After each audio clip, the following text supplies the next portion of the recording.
Hey, join the Discord, and I just want to mention that and follow my other social media accounts as well.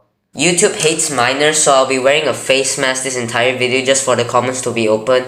That's all the information you get about this, so yeah. If you want to see my face, go to my other social media accounts, maybe some of my older videos, but that's not important. Anyways, Netflix. You love it? You hate it? It doesn't matter. I only watch Netflix for one specific genre, and what's that genre, you may ask? Yep, add that to the list. So how did I got into true crime? Well, it starts from a humble beginning, which was me being done for the day after school dried my brain into a pulp. Like I was done, man, did nothing but went to clear my mind on Netflix, and one interesting recommendation later, I'm now part of the Mexicano Crime rabbit hole. I don't know, it was just fascinating to me, and like seeing Netflix users dropping every minute, I thought it would be a fun topic to talk about Netflix documentaries. Now, this is epic. Unsolved Mysteries was the original series that dragged me into this rabbit hole in the first place. The first episode of the show already got me hooked, although the intro was a little dramatic. I won't go into details, but my man, I slept with one eye open that night. Are we gonna talk about the UFO episode? 200 people saw a floating light that apparently teleported them 14 miles away from their original location. Come on, as if I believe this shit. The Death in Oslo, the spirits of the tsunami, veteran John Wheeler's disappearance. This show is nuts, I can't get enough of it. Season 3 is also set to confirm to release October 18th, so yeah, that's cool. Would I recommend? If you love true crime, then of course you should watch this. If you're not part of true crime, I would still recommend this to you just because of the vibe and the whole show. The tone is scary, and yes, I did piss myself at the spirit episode, but I'm sure the other episodes will definitely get you hyped. I tell you what though, folks, that's bloody nice. That is really...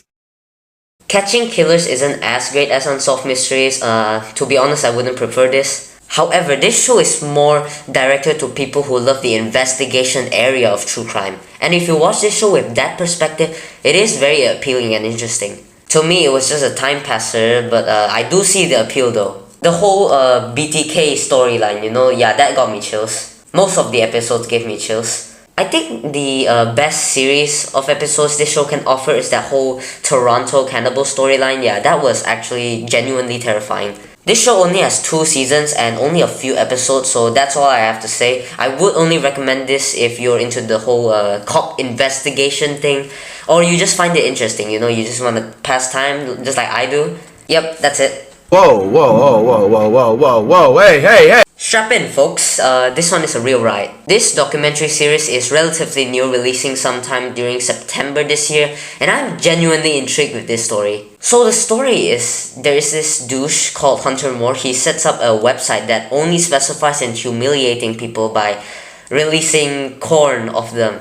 Yeah, and apparently the daughter of this journalist named Charlotte Laws decided to take action against Hunter Moore because someone had hacked into her daughter's email, posting a nude photo of herself. This story has many twists and turns, and there was a hacker versus hacker incident. Apparently, Charlotte Law's husband was actually a lawyer, and at one point, he actually threatened the lawyer of Hunter Moore, if that's what I remember. And that is where I'm gonna stop, okay? I'll let you guys invest yourself into this story, and yeah. There are a total of 3 episodes, each leading to the ultimate climax. And the end of the story is just amazing, okay? I'm not gonna tell you what happened, but it's amazing, alright? If you're into the whole dramatic family / true / hacking / genre of documentaries, you know what I'm saying? You need to watch this, okay? This gets a very high recommendation from me. Damn, Daniel! This documentary is strangely one of the more high production projects on Netflix, at least from what I can see, okay? It's exposing the corporate greed that Boeing and a lot of companies had grown into, taking money over safety. A story that I covered in a video that no longer exists. Stop asking questions. The story of the Boeing 737 MAX is pretty overrated, and a lot of people already know most of the details. This documentary just serves to explain the full story left to right. Boeing joins with Douglas, Boeing workspace changes, and Boeing takes money more than safety, which led to the whole ordeal of the 2 crashes. If you want some cons, maybe the watch span is the deal breaker for most of you, at least the ones with jobs, unlike us goblins browsing the internet for hentai. It's an interesting story nonetheless though, okay? But if you're a nervous flyer, I suggest you pace yourself and not watch this documentary. For the rest of us, I do think you should watch this. And yeah, that's all I have to say. Now, trigger warning, there's gonna be sexual violence. It is haunting to know that your photos are leaked onto the internet. That is the bait many people took on Telegram after they received a message from a certain someone which I will not display. For the sake of being family friendly, I'm not gonna explain a lot of the details, but here's the basics, alright? In 3 episodes, a group of journalists working with the police spent hours and hours pouring their resources into finding who was blackmailing these young girls into doing these sexual acts, This is a dark and actually tragic story. For people who like true crime, you definitely will want to hear this story. It keeps you on edge and you just want to know what happens, what's gonna happen to this guy, what's gonna happen to this girl, With that said, I only recommend this to serious true crime watchers or people who are morbidly curious, For the people with sick stomachs, I think you should stay away.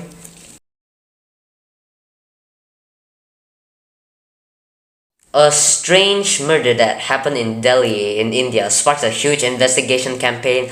A family of 8.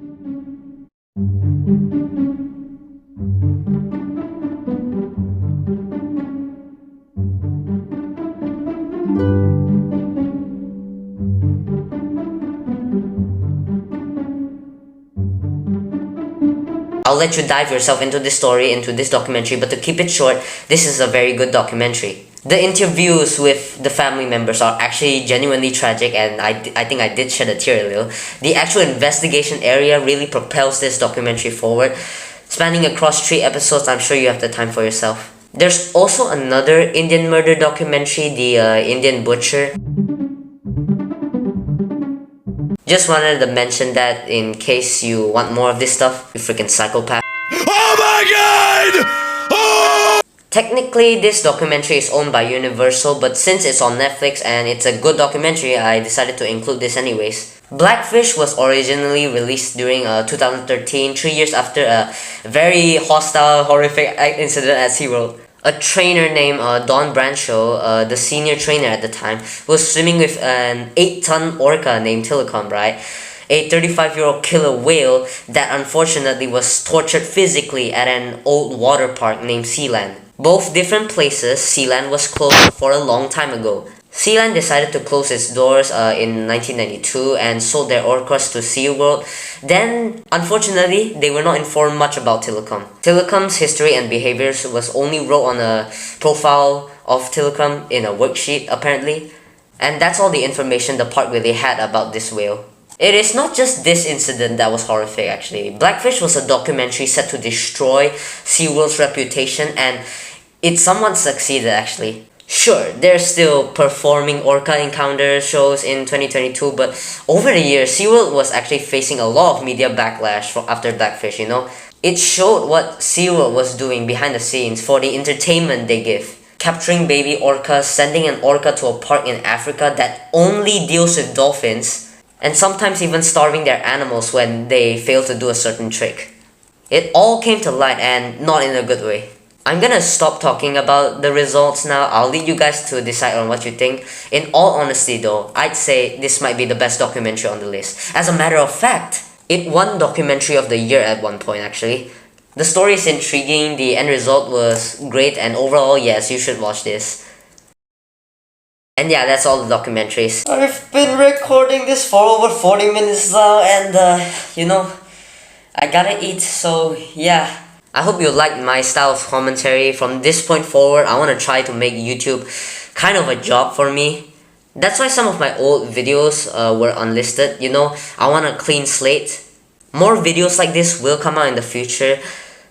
Just want to let you know that, so be sure to subscribe and stick around for that. I hope this video is over 8 minutes long. And yeah, that's all. What did you expect? A freaking sponsor message? Rich, do that.